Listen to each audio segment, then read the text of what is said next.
All right, Shalom. First and foremost, I want to give all honor, glory, and praises to Yahweh, Ba'ashim, Yahweh Shai, Ba'ashim, Rakar Kadash. Double honors to the apostles and the elders of Great Millstone. Peace, love, and salutation to the hopefully elect out there. All right, it's the brother izaryah here with the Pittsburgh GMS camp, and been going over the Daniel. I've been going over the GMS homework lately, and got to the portion of the homework where you're supposed to go chapter by chapter and break it down.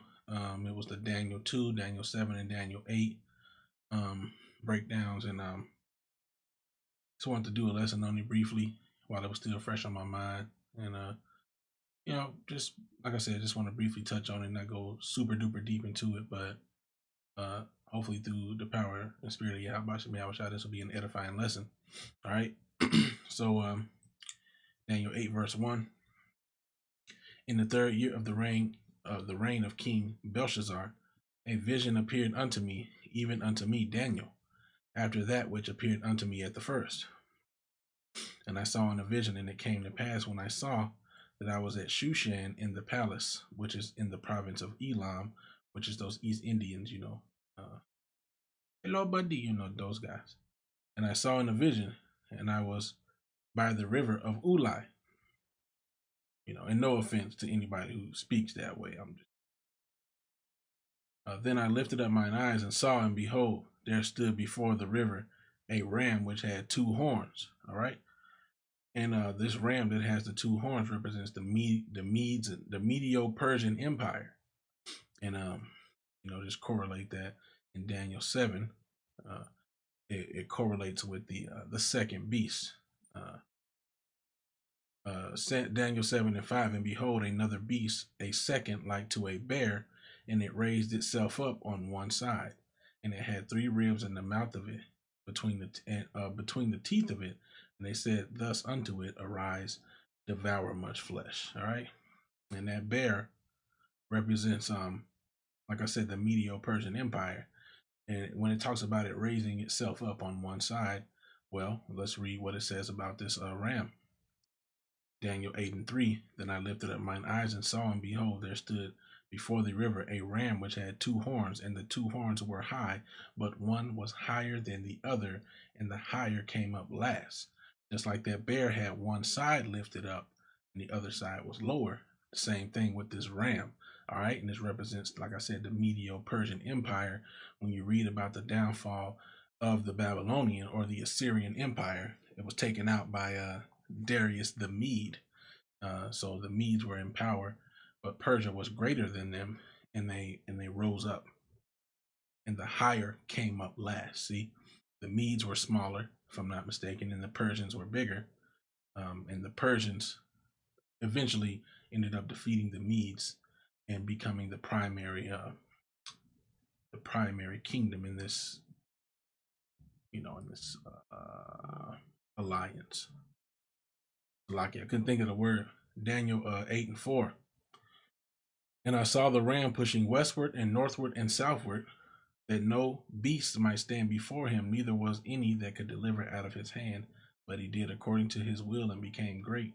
So if you look at that movie, like the 300, when you look at the Persians, they were a great army. That freaky looking dude, King Xerxes, when he came to Leonidas, he was all weird looking, but you saw what they had. They had elephants. They had those guys who they called the Phantoms. They had a vast army, so vast that they would shake the ground with when they would come to battle. All right, so this is still talking about the Medo-Persian Empire.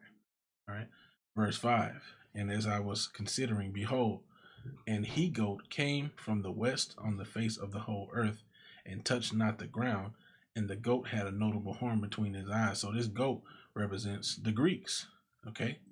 Alexander the Greek being the general thereof, or the leader thereof. And so let's just correlate that. It also talks about the Greeks in Daniel 7. Let's see, Daniel 7 and 6. After this I beheld, and lo, or behold, another like a leopard, which had upon the back of it 4 wings of a fowl, The beast also had 4 heads, and dominion was given to it. All right, so you know, according to the breakdown I received from watching Apostle Zahara's breakdown on this, when you talk about verse 5, and as I was considering, behold, an he goat came from the west on the face of the whole earth, and touched not the ground. Now, that's how fierce, that's how swiftly they were conquering the different nations, And so I thought that was interesting. When you go to Daniel 7 and 6, it says, it was like a leopard which had upon the back of it 4 wings of a fowl, and that represents it touching not the ground, you know. Even the Babylonian Empire had the eagle's wings, and the Babylonians or the Assyrians were a great kingdom as well. Anyway, let's move along. All right, verse 5. And touched not the ground, and the goat had a notable horn between his eyes, and that horn represents Alexander the Great, or the Greek, or the creep, Alexander, who Edomites and those who don't know what we call him here in GMS, Alexander the Great, Verse 6, and he came to the ram that had 2 horns, to the Medo-Persian Empire, which I had seen standing before the river, and ran unto him in the fury of his power.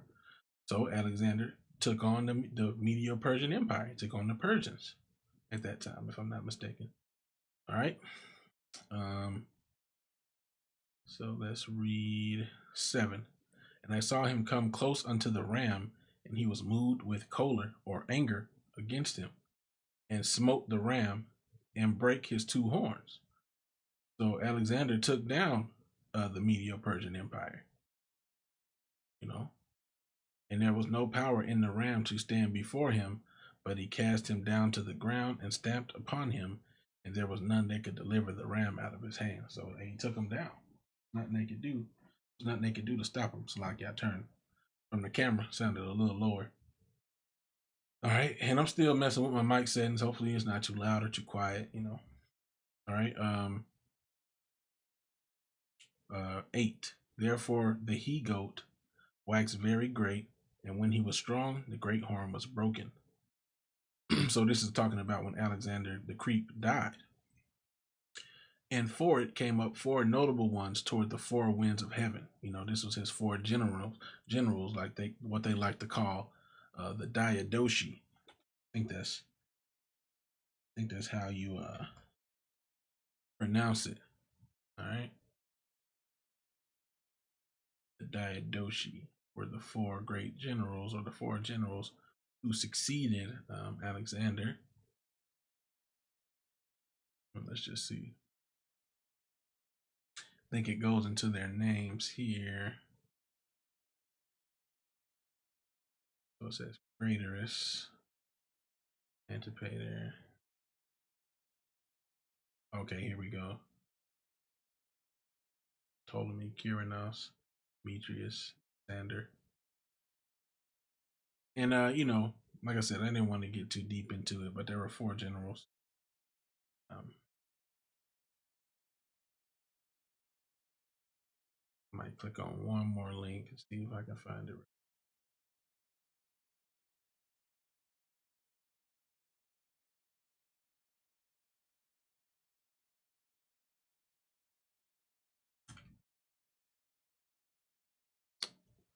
So Seleucus came in later. It was Antigonus, Sander.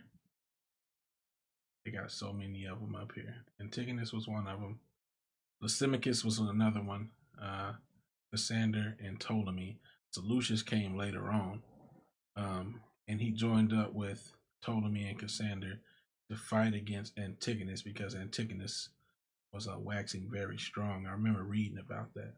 And Apostle Har mentioned it in a video that I saw in preparation for taking that test. I watched another breakdown, and Apostle Har mentioned it, and it triggered a memory because I was reading up on it when I first did the Daniel test, and I was reminded of how there was a discrepancy between what I was finding of the names and what other videos had said that I saw. So now it makes sense, and that's how you'll get when you look up the Diadochi or the 4 generals. You'll get those four names, or you'll get four names in one place, and then you'll get four different names, including Seleucus. But like I said, Seleucus joined up to take down Antigonus, and he replaced Antigonus once he was taken down. All right. Verse 7. After this, I saw in the night visions, and behold, a fourth beast. Oh, Salaki, I'm supposed to be on 8. Salaki. So let's just read 8 again, Daniel 8 and 8. Therefore, the he-goat waxed very great, the Greek Empire. And when he was strong, the great horn was broken. Alexander the Greek died. And four came up, four notable ones toward the four winds of heaven, which is his four generals.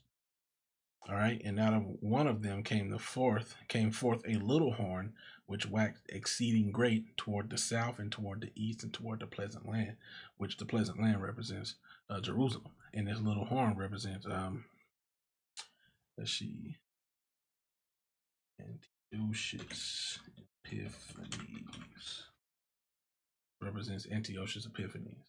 Okay.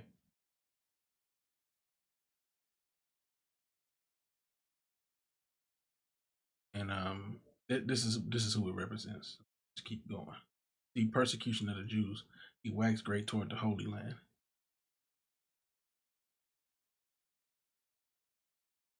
See, the Seleucids, like the Ptolemies before him, had a mild suzerainty.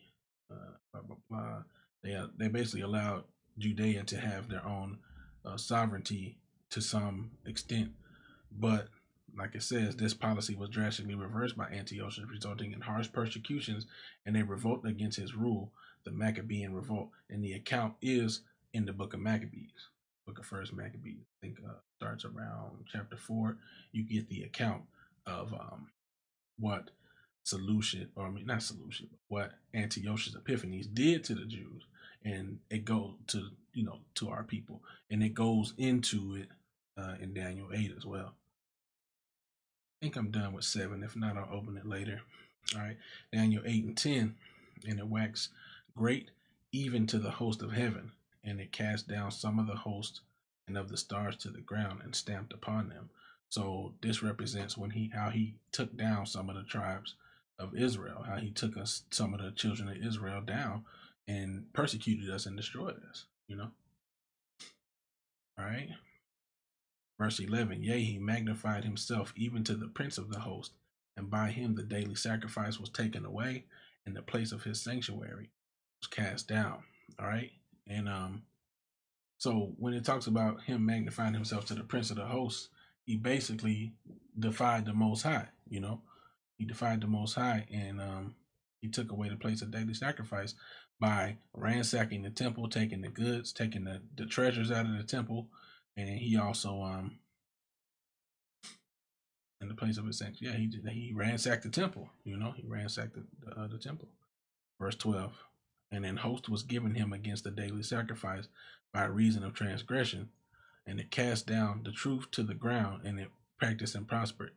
So yeah, he took it so far as to after he ransacked the temple, he was persecuting those who were still practicing Judaism, so to speak, who were practicing keeping the law, statutes, and commandments. He persecuted them, unto death in many cases. All right, verse 13. Then I heard one saint speaking, and another said unto that certain saint which spake, how long shall be the vision concerning the daily sacrifice and the transgression of desolation, to give both the sanctuary and the host to be trodden under foot? And this is one angel speaking to another angel concerning the vision. All right, verse 14, and he said unto me, unto 2,300 days, then shall the sanctuary be cleansed. All right, and this was 2,300 days, literally, because after a certain amount of time, which it tells you in the book of Maccabees, they actually rebuilt the temple, and they, I believe, they put walls around it. Let's see. Oh yeah, here we go. So when you get to First Maccabees chapter 4, it just talks about how they saw the temple burned up. Verse 38, First Maccabees 4 and 38. And when they saw the sanctuary desolate, and the altar profaned, and the gates burnt up, and shrubs growing in the courts, as in a forest, or in one of the mountains, yea, and the priest's chambers pulled down, they rent their clothes and made great lamentation, and cast ashes upon their head. And so then it talks about how they started repairing it. And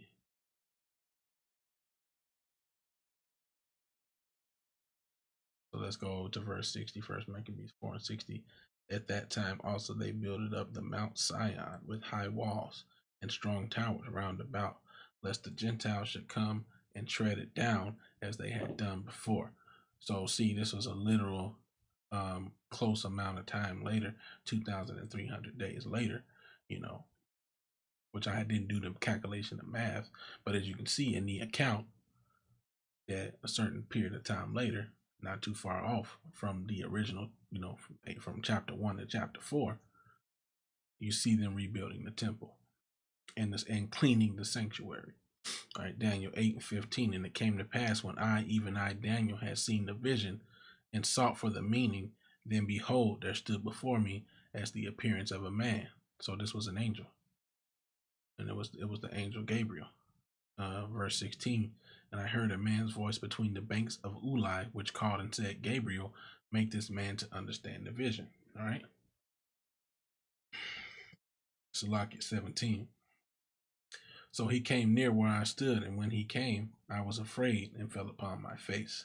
But he said unto me, understand, O son of man, for at the time of the end shall be the vision. So this is not talking about the times we're living in today. This is talking about the end. It's later. This is later on, because at this time they still in the Babylonian captivity. They're still in the Babylonian or Assyrian Empire with King Belshazzar.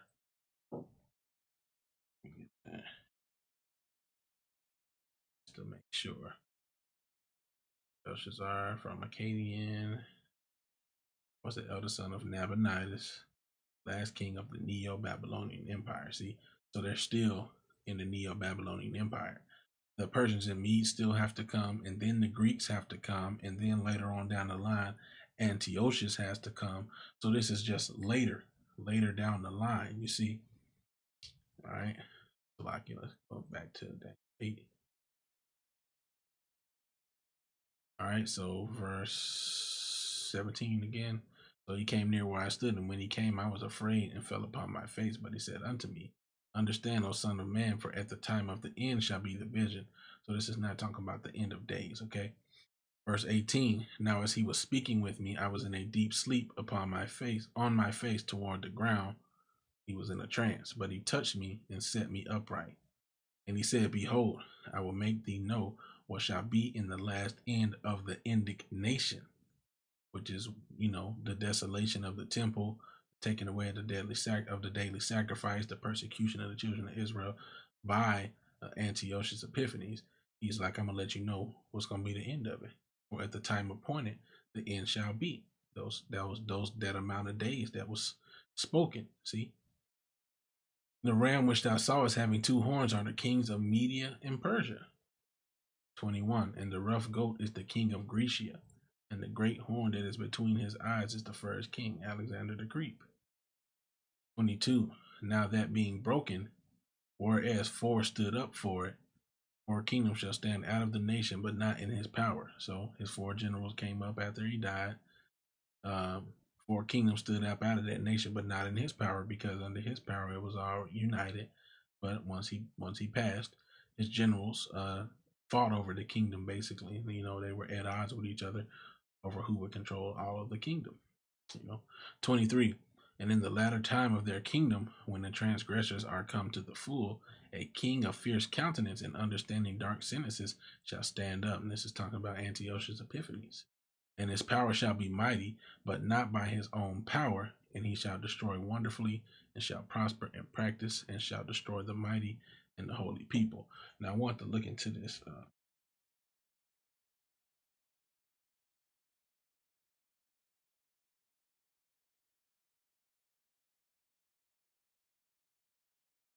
All right. Antiochus. So when it says that his strength would not be in his power, it was because he had mercenaries. All right. So maintaining an independent Judean state. The fighting spirit of the Jews was all the more impressive because at the beginning of their rebellion in 166, Antiochus had just demonstrated his might to the world at Daphne near Antioch with a grand review of his army. 46,000 foot soldiers were on parade, among them a Macedonian phalanx of 20,000 and 500 mercenaries equipped with Roman arms, followed by 8,500 horsemen, 306 armored elephants. All right, so as you can see, he had some Macedonians with him, and also he had 500 mercenaries. So he had a great army, but it wasn't necessarily in his own power. And his power shall be mighty, but not by his own power, because he had mercenaries and other people joined unto his army. And he shall destroy wonderfully, and shall prosper in practice, and shall destroy the mighty and holy people. He took down the Jews, man. He took down our temple. He destroyed us as a people, not completely, of course, but he did a number on us, man. Daniel 8:25. And through his policy also he shall cause craft to prosper in his hand, and he shall magnify himself in his heart. This is what Esau does even to this day. And by peace shall destroy many, meaning he would make pacts with people, but he wouldn't keep them. He would make agreements, but he wouldn't keep them. You know, he shall also stand up against the prince of princes, but he shall be broken without hand. And it just basically means he came up against the Most High, and broken without hand, meaning now I think the story differs when you go into secular history than what you read in the scriptures. I believe in secular history it says that he was assassinated, if I'm not mistaken. But then in the scriptures it says that he wasn't he just died. I believe he died of a sickness. you know so that's a discrepancy. But Esau's not going to give you the full story either way. Now the prince of princes, but he shall be broken without hand. So he came against the Most High, but when he died, it wasn't by somebody else's hand. Thus saith the Lord. And I'm gonna believe what the Most High say, what the scriptures say. All right. Daniel 8:26. And the vision of the evening and the morning which was told is true. Wherefore shut thou up the vision, for it shall be for many days. Like I said, he was still in the Babylonian captivity, and it wasn't gonna come to pass until well into the Grecian, Grecian persecution during the time of Antiochus Epiphanes. 27. And I, Daniel, fainted and was sick certain days. You see, he was sick, man. Afterward, I rose up and did the king's business, and I was astonished at the vision, but none understood it. And basically, he didn't understand it, even though it was described unto him, because it was for to come much later, at a much later time. And, let me see. Oh yeah, so this is what the scriptures say about Antiochus dying. So like I had to look for it a little bit. And also, when you do this search right here, it says he cause of death was disease. So let's go to First Maccabees. Let's see, 6 and where should I start?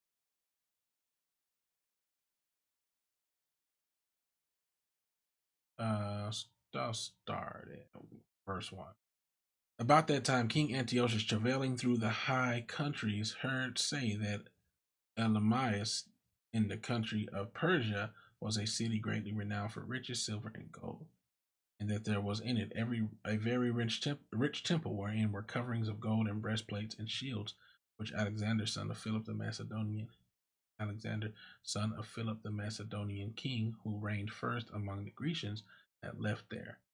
Wherefore he came and sought to take the city and to spoil it, but he was not able, because they of the city, having had warning thereof, rose up against him in battle. So he fled and departed thence with great heaviness, and returned to Babylon. Verse 5.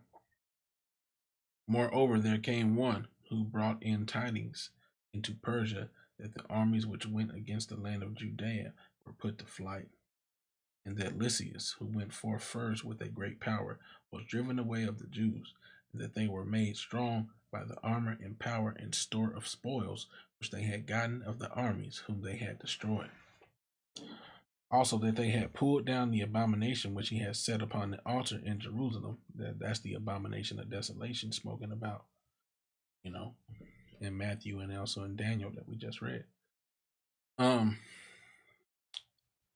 that they had compassed about the sanctuary with high walls as before, and his city Bethsura.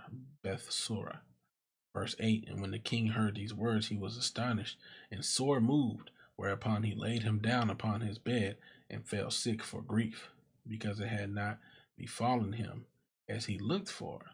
So he was sick. You know how they be like, oh, you sick, when something don't go somebody's way, when he literally got sick, Verse 9, and there he continued many days, for his grief was ever more and more, and he made account that he should die. And this is when he called the generals, and I believe, and told him he was about to die. Let me just skim down. 6 and 13. I perceive, therefore, that for this cause these troubles are come upon me, and behold, verse 12. I'm gonna read that now. Let me see. Did I skip for no reason? I'm gonna read 10, man. Wherefore he called for his friends and said unto them, the sleep is gone from mine eyes, and my heart faileth for very care. And I thought with myself, into what tribulation am I come, and how great a flood of misery is it wherein now I am? For I was bountiful and beloved in my power. But now I remember the evils that I did at Jerusalem, and that I took all the vessels of gold and silver that were therein, and sent to destroy the inhabitants of Judea without a cause. I perceive, therefore, that for this cause these troubles are come upon me, and behold, I perish through great grief in a strange land. See, he's broken without hand, like the scriptures say. Then called he for Philip, one of his friends, whom he made ruler over all his realm, gave him the crown in Rome. To the end he should bring up his son Antiochus and nourish him up for the kingdom. So King Antiochus died there in the 149th year. Yeah, so I just wanted to go on that, go into that. That's how he was broken without hand, when you get into I guess I closed Daniel up one more time, Daniel 8. All right.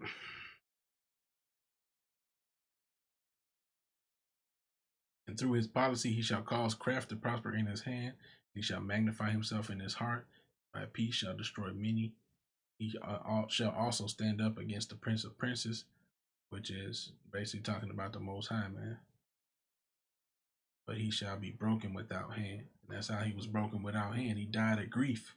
Basically died of a damn broken heart. Damn devil. Oh well. Anyway, hopefully this lesson was edifying, through the spirit and power of Yahweh Bashim Yahushai. I want to give all honor, glory, and praises to Yahweh Bashim Yahushai, Bashim Rakakadash. I got my hands down here. Double honors to the apostles and elders of Great Millstone. Peace, love, and salutation to the hopefully elect out there. All right, with that I'll say shalom.